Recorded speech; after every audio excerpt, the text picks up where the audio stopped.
Alright, hi everyone, this is an update for my Gemling attribute stacker build.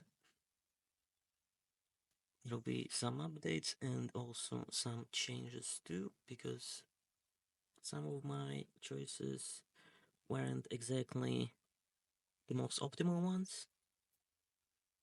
In my regional guide, there'll be also a mini version of this build in this guide, but it's probably gonna be nerfed by a lot. So, yeah. Now, for the gear, the body armor is still the same, increased attributes, increased defenses, and yeah, basically the same armor. The 5 core armor will be better, but you can also use the corruption for chaos res, it is also fine, and it should be quite cheap actually. It'll be like 4 divines or something, but no, the 4 soul cores one will be like 4 divines. The 5 soul cores one will be more expensive, but you don't really need them right away. Now for the helmet, you'll be using a rare helmet that'll have armor and evasion base. Nobody needs armor and evasion bases ever, so a helmet with like life, increased attributes, increased defenses will be actually quite cheap. Also accuracy rating, because you'll be stacking accuracy. Yeah. Strength, dex, int. Nobody needs such stats on an armor and evasion base, because armor is garbage. But to have all of the stats, you have to use the armor and evasion base. You basically forced to. And it's actually very good for your budget because yeah, it's cheap. You'll be also using a 3 dragons helmet if you're gonna be using a hand of wisdom action. Now for the boots, same thing basically. Armor and evasion base, life, movement speed, defenses, attributes, a single reservoir. You'll be needing a single like T1, well, T9. I don't know how are the tiers in this game right now.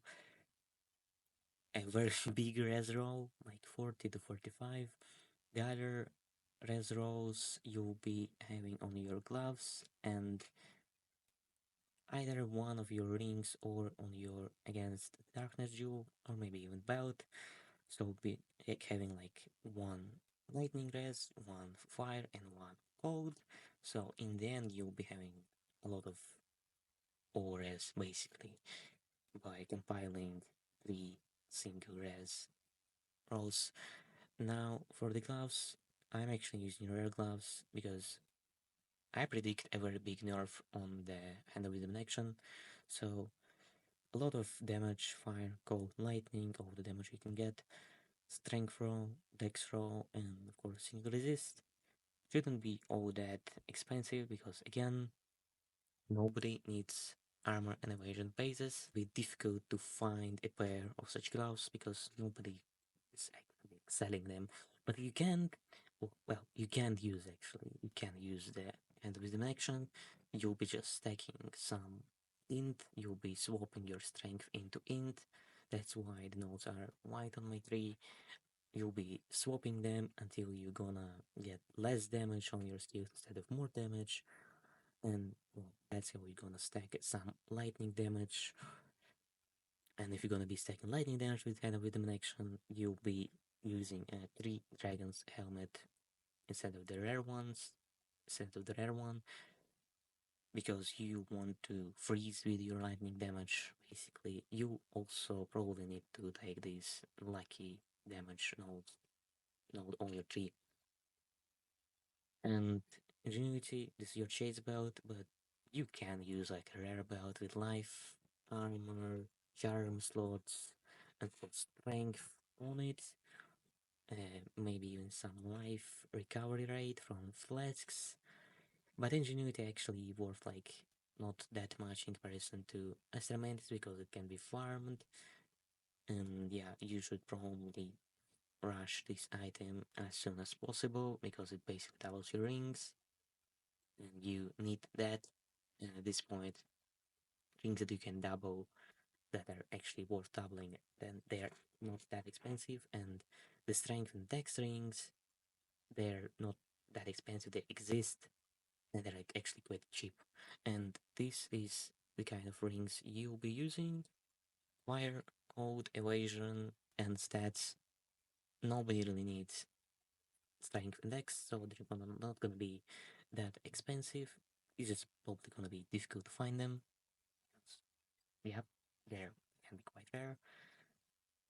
You'll need a lot of damage. You can swap the evasion rating for an additional damage roll, like lightning damage roll, but it'll be actually quite expensive at this point.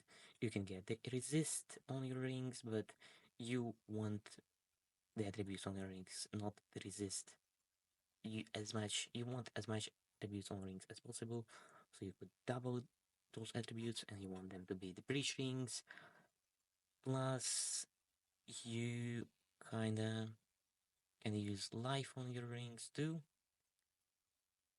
And if you will be using Hand of Wisdom in action, you'll be using like cold damage on your rings, like a single cold damage roll, so you could ignite enemies with your Three Dragons helmet, basically. And you will be using 2 fire rolls, so you could shock enemies.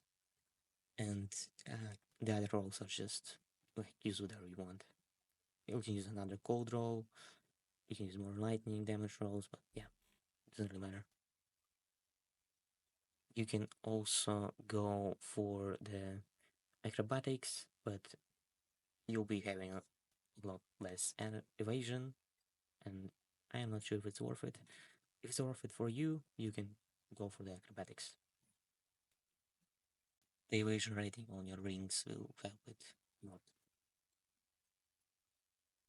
Now for the flask, it's just a flask, just a default life flask, the low life flask, and for the charm, just use the gold charm so you could learn the ingenuity faster. But the freeze charm is also pretty decent. And Pillar of the Cage God, you'll be using the 12 weapon damage one because you'll be stacking a lot of strength. And for the soul cores, you'll be using the attack speed soul core, 2 attack speed soul cores basically, or 2 elemental penetration soul cores. Or if you're gonna get double corrupted Pillar of the Cage God, you can use, for example, 2 attack speed soul cores and single elemental pen soul core.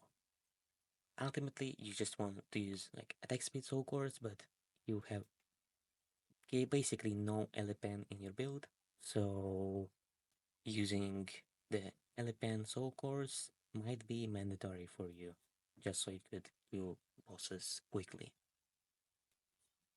enough.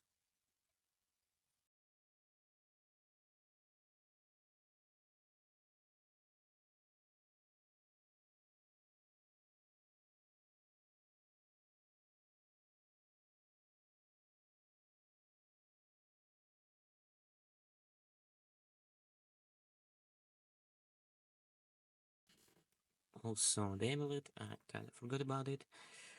You'll be using a rare amulet with maximum energy shield, spirit, could fill your auras to the fullest, and attribute rolls, of course, attribute rolls, strength, dex, and all attribute rolls. It should be quite cheap because people are chasing instrumentis, well, buying the amulets from the Alwa in hopes for the instrumentis. And so the market is filled with amulets, and this is like a kind of a specific amulet that nobody really needs because nobody's taking dex and strength. So it should be cheap, it should be available, and let's say if you're using a Sermentis, you will be using the mana version of it because it's extremely expensive, and if you have one, you might as well just make a better build, like a more expensive build. So yeah, just use a rare amulet. If you have a Serentis, you can use it Serentis too. Now for the skills, for the Tempest Flurry, you just want all the attack speed you can get. The Crescendo will be used to proc more shocks. The Conduction also will be used to proc more shocks. The Inspiration will be used just to reduce the cost of the Tempest Flurry even further. And you'll be using Bullseye because you'll be stacking accuracy, and Bullseye gives you more accuracy, which means more attack speed. And more attack speed is exactly what you want on Tempest Flurry. Here is the node that will let you stack accuracy. Yeah, that's basically it for the Tempest Flurry. Now for the charge stuff, you'll be using Persistence, Primal Ornament, Ice Bite, Deep Freeze, and Glaciation. This is the way I'm gonna freeze the enemies, and you're gonna freeze your enemies instead of the Tempest Flurry right before. Now it is all on the charge stuff because Tempest Flurry is just better for the fox, and charge stuff is better for the freezes because when you're mapping, you will be shooting the charge staff projectiles at everything, and you want them to freeze them so the Herald of Ice would blow the enemies up. So yeah, you just want your freeze to be on the charge staff instead of the Tempest Flurry or any other skill. And of course, the more freeze time is very good. Storm Wave, it's just mobility, upheaval, rage, long shot, and maim.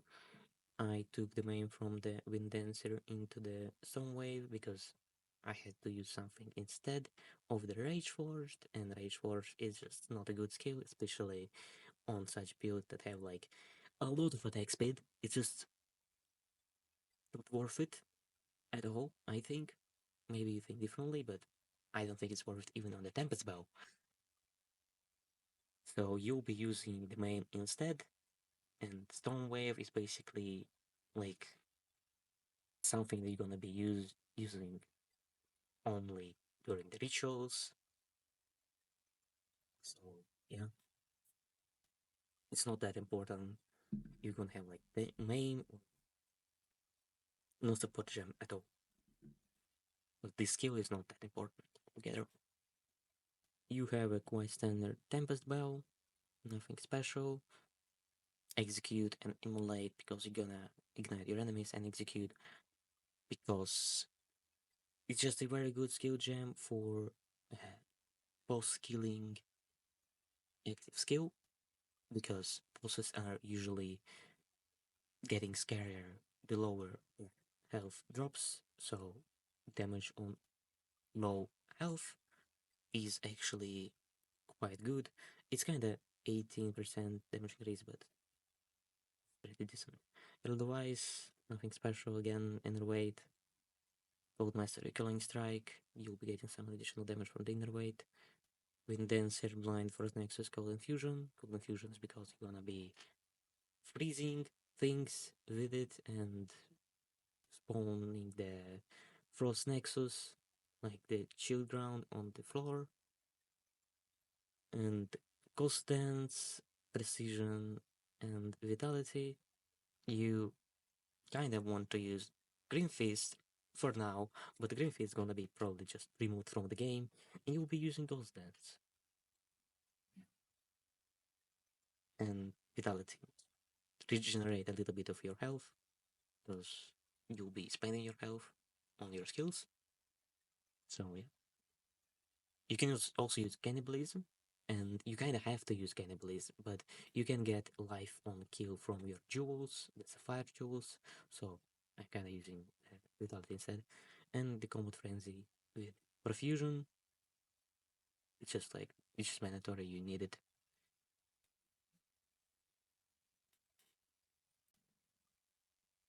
So the build could work, function, actually. Now for the 3, it haven't changed much.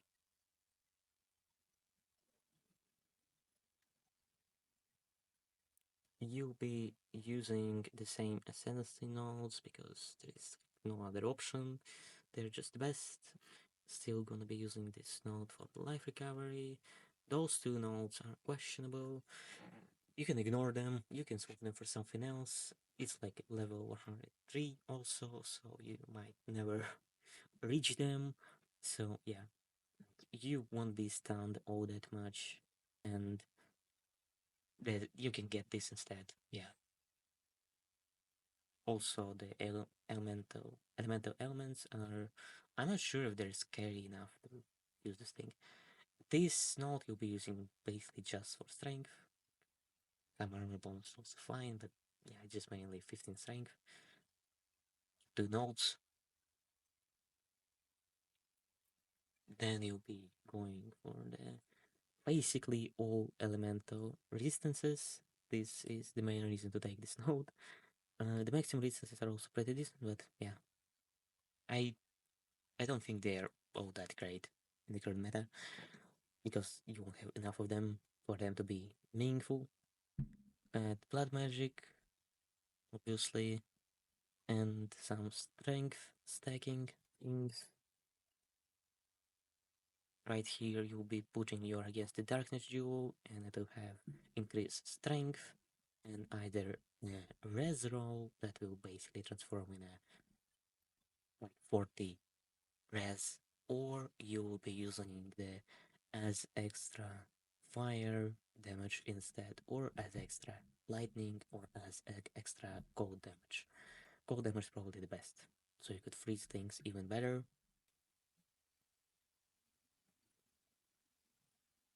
You'll be doubling your damage. It will also be from your belt blind on this node right here. On the top node, it's also pretty good. Kinda needed. Overall to be like 16% increased strength. Then you'll be getting charm slots. It's just basically an additional rarity charm, the gold charm. But you can use something else too, I guess. It's the accuracy stacking node, some evasion and more dex. This is mandatory for your build. Without it, it's probably not gonna work. So yeah, level with the grenades instead of going straight to this node. And some evasion and energy shroud. The reduced girls effect is also pretty good, but yeah, should be fine. Now for the notes, well, not much to say. Whilst main region is best in slot overall because you will be transferring into the mana version of the build later on, or maybe you'll be specking into some other build, and we cannot change the vial effect. So for this build, element threshold is the best, but overall mana region is the best. And Chaos Res, of course, but again, if you be specking into the mana version of the build, you probably will be using the CI Keystone, and you won't need the Chaos Res anymore, so 5 all attributes will be better. The vials are quite problematic. And you'll be also anointing the Titanic because it's gonna give you like 5% strength. It's pretty good. You also can anoint the spaghetti, but only if you can cap Chaos Res. If you cannot cap Chaos Res with spaghetti, do not anoint it. And yeah, basically there's nothing else to say. Sermentis, make a mana version of the build. Do not make a blood magic version, or just sell it and I don't know, become rich. So yes, that's it for the notes. Philippine can be solved with your soul course and endowism action is an option, but in the future it's probably not gonna be an option. Very good. I guess that's it. Well, this build is quite cheap. It's quite budget friendly because basically you'll just be getting like a Mariah for 4 divs, a pillar for like 1 div, and the rest of your gear is just up to your budget. The more stats your gear have, the stronger you are, and the more expensive the gear gets. But you can just use some flat damage rolls, some attributes, and just enter the map in garbage and just keep farming it like this, especially the rituals while wearing garbage, while farming for the ingenuity belt and the rest of your gear. Ingenuity is basically your chase item. It's a pretty budget friendly build. Just don't try to buy the best rares possible right away. It can get expensive.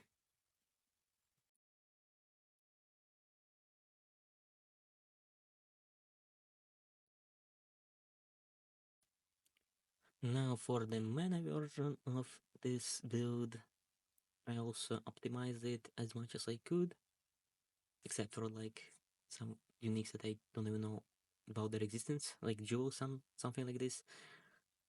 Uh, it's a kind of wisdom and action build, and it's gonna be nerfed a lot. This build is overall gonna be nerfed a lot in the upcoming patches, so keep that in mind. If you have all the most expensive items, it's probably gonna work even after the nerfs, but if you're on a budget, you just only have like Hoa, then it's a problem. And for the armor, it's basically the same thing. 5 soul cores, 5 sockets,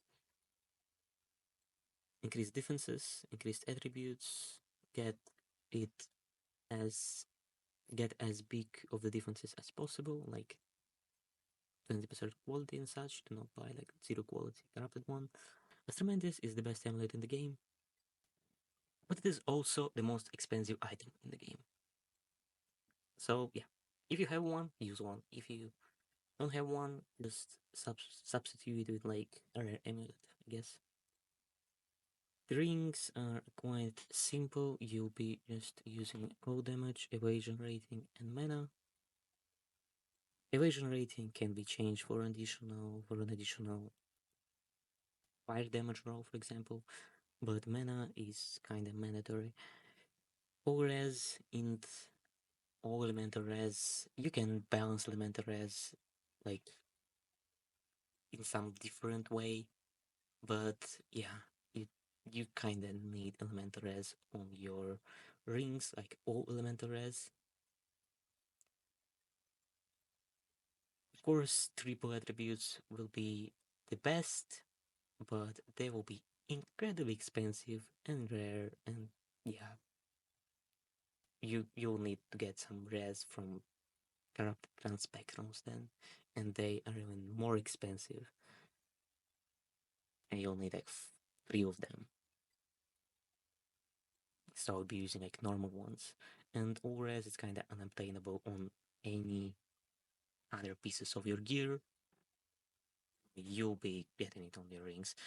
For the boots, you'll be using the evasion rating and energy shield boot with defenses, movement speed, some attributes, and stun threshold. Stun threshold is actually quite important for your build, but actually, I think you can change this.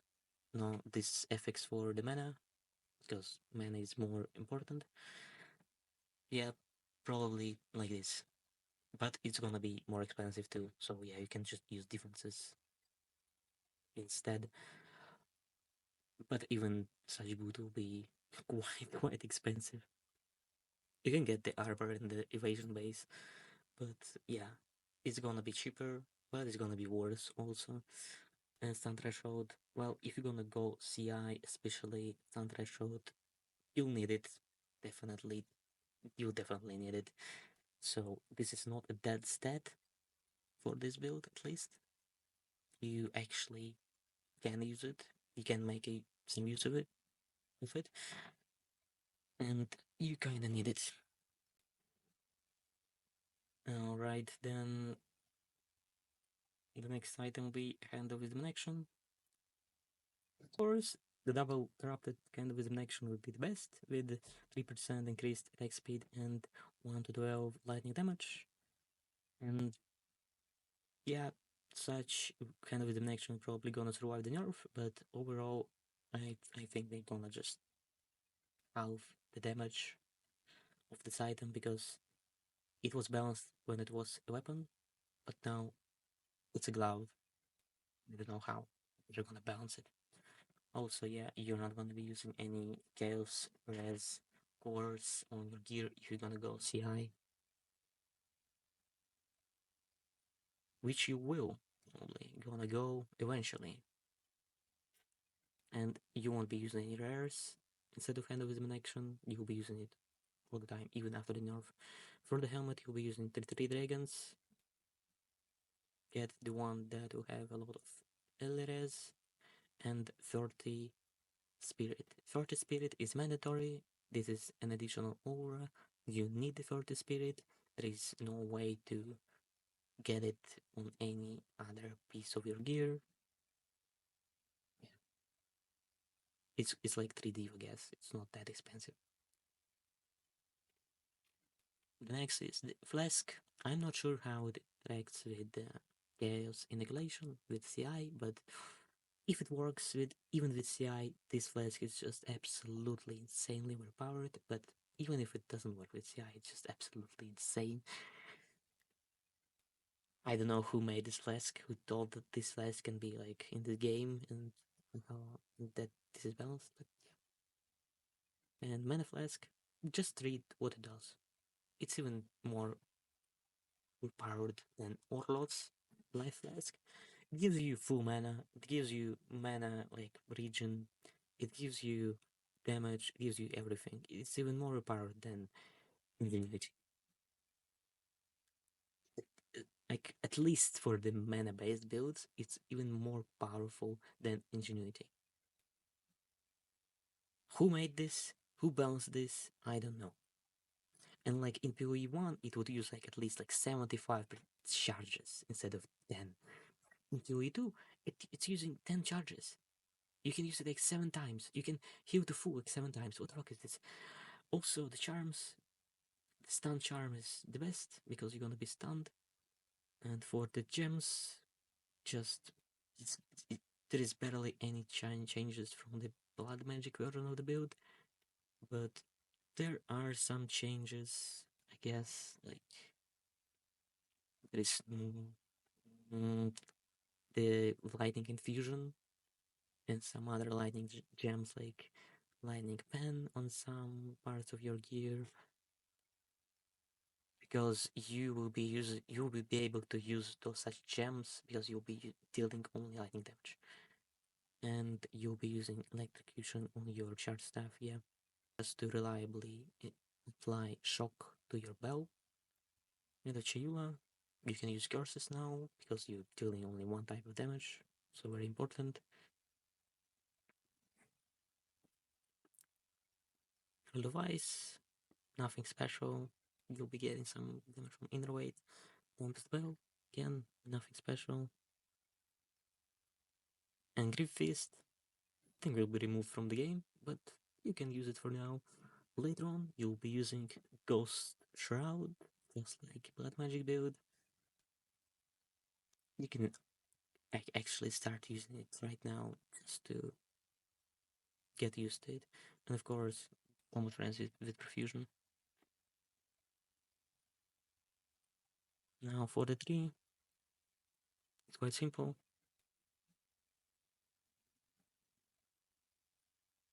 You'll be getting some increased curse effectiveness on your weapon swap that you will be using. Well, you'll be using another pillar in the weapon swap.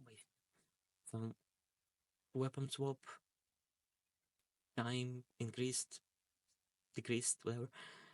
Lightning, like lucky lightning damage. This cluster for against the darkness jewel. Some action speed. You can drop it actually, but it's pretty good for the movement speed. Those three nodes, only take 3 of them. They're good because they will they're gonna give you additional accuracy, and you'll be stacking accuracy. So yeah, additional dex too. Those nodes, they are not that great. But yeah, getting like 3 nodes from the blood magic build, like those 3 nodes, is probably a better idea. But yeah, you have like one less point, and I'm not sure if it's worth it. So you might as well not use it because you're starving on points. Like, yeah, it's not gonna work. It's not gonna work. You'll be using like those 4 nodes on the right instead. But if you can switch for those 3 nodes on the left, do this because they are better.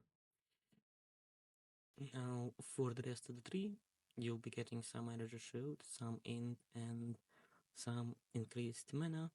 Eldritch battery is a bait, don't take it. Additional curse and increased lightning damage. And of course, mind over matter. You can also take the CI keystone, but then you have just 1 HP. And you have like 2000 less effective HP. I'm not sure if it's good enough, but it'll give you like a lot of empty soul core and empty rune sockets because you'll be freeing them from the chaos res because you are immune to chaos damage with CI. But if it's really worth it or not, I'm not sure. In the end, probably yes, but yeah, it's questionable. You can get rid of these skill effect nodes, get rid of those element threshold nodes if you don't have level 100, and you probably don't. There is also this node. You can anoint it because it's just not worth it buffing to it. You can anoint it, but this is an expensive anoint, and I'd recommend you to anoint something else. Where is it? There is a node that gives you increased intelligence and another showed. Yeah, this node. This node is, I think, just better. It also gives you 2 other stats that are actually quite useful for you. You can also anoint the spaghetti, but but yeah, it's just gonna reduce your chaos res. I'm not sure if it's worth it. It's definitely worth it with CI, but without CI, not sure about that. And the increased int node, I think it's just better because it gives you like mana regen based energy shield, and you need stats, and it has no drawbacks. Now for against the darkness, you will be using them against the darkness with increased int and as extra fire damage, so you could shock reliably. That's why you have no fire damage on your rings. If you have no side jewel, you need some fire damage on your rings. Not only gold, but also fire. And you'll need like quite a lot of it. Decent roll fire damage. So yeah, you're kind of forced into fire damage now for the nodes. Pillar of the Cage God to Soul Cores. Yeah, full defense runes in your armor it's kind of questionable. To be honest, I would probably use something else if I would go CI, and you should only use full defense runes if you're gonna go CI.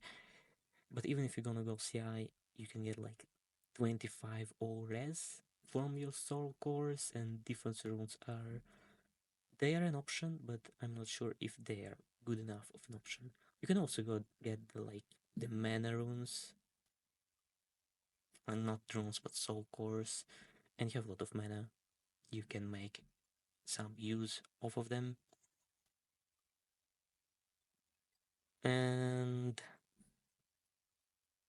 yeah, on hit rate jewel is required, just so you could have rage, yeah, and X3 grand spectrums. Of course, what else?